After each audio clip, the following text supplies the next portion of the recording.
Okay, there's a serious war going on between Apple and Adobe. The two giants in the creative space, the two people that provide the tools necessary to get your creative visual storytelling accomplished, are definitely going at a heated battle secretly. They're trying to take over. Apple's trying to swoop on in. Right now, Adobe owns that. I use Premiere, I use Photoshop, Illustrator. Those are their three big ones. But Apple just released Final Cut, the newest Final Cut, and just acquired Pixelmator, which is kind of a Photoshop alternative. They're coming for blood.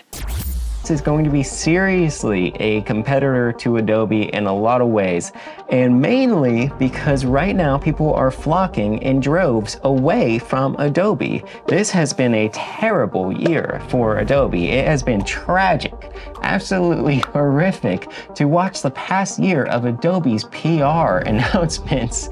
It's been awful. It started with the AI controversy, but essentially Adobe used artists' work to train their AI models.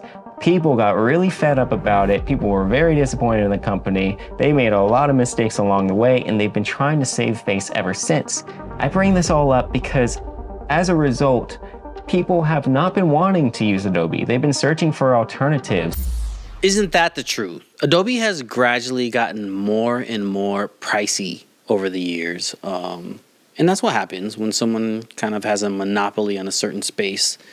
They find ways to make more profit every year. And, you know, Adobe switched to that subscription-based model, which a lot of people hate. And like that soundbite said, started doing AI stuff. So it's weird. There's a weird relationship with creatives and Adobe right now. And Apple being the main machine everyone works on. Just buying Pixelmator. I've never used Pixelmator before, but it's sounding like this is a really good photo editing platform, so I'm going to give it a try. But I'm also hearing that the release of Final Cut Pro 11 is also very good. There's three major new features that I want to point out today, and I think they're really, really amazing. The major one is called magnetic mask, and the magnetic mask you can imagine is similar to, you know, the automatic subject selection that Photoshop has, which is kind of like AI based, so it's trained on a lot of photos and it can actually recognize shapes, subjects and objects. In a similar way, Final Cut Pro 11 can do that for video, for objects and subjects in a video. And you wouldn't believe how well it works. So that's a feature I definitely want to try. Apple has been killing it with the masking features. That stuff is very tedious. So just to explain further. So everyone that has an iPhone, in your camera roll, every time you ever pressed a photo and then it kind of outlines the person so it could cut them out, or the background so it could cut them out. That's what masking is. So it's creating a composite, creating a transparent space. And to do it with video is such a tedious task.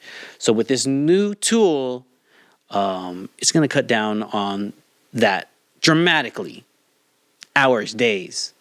And then there's, of course, Pixelmator. I think I said Pixelmator earlier. It's called Pixelmator. I told you I don't know what it is, but that sounds like it's pretty good as well.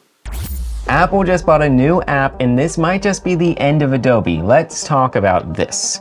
Pixelmator is the app that Apple just bought. It does everything that Photoshop, Illustrator, and Lightroom do in one app.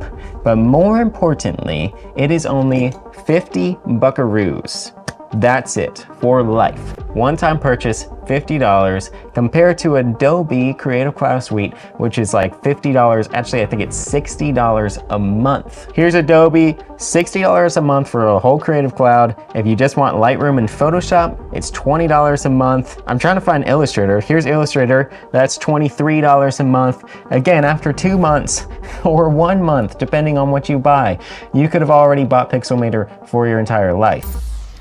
Okay, Adobe, some changes are happening over here at Art of Storytelling. Okay, I have been paying this very high monthly fee I have more than one seat on my license. So that's a pretty hefty price tag. Okay, I miss the days where I can buy the install disk and just install it in multiple computers. I miss doing that. Some changes are going to happen, whether it's jumping on Resolve, trying this new Final Cut 11. I don't know if I'm there yet. That magnetic mask thing feature is also in Resolve from what I hear. So I may go there, but Adobe, I'm telling you, changes will be happening. Please beware.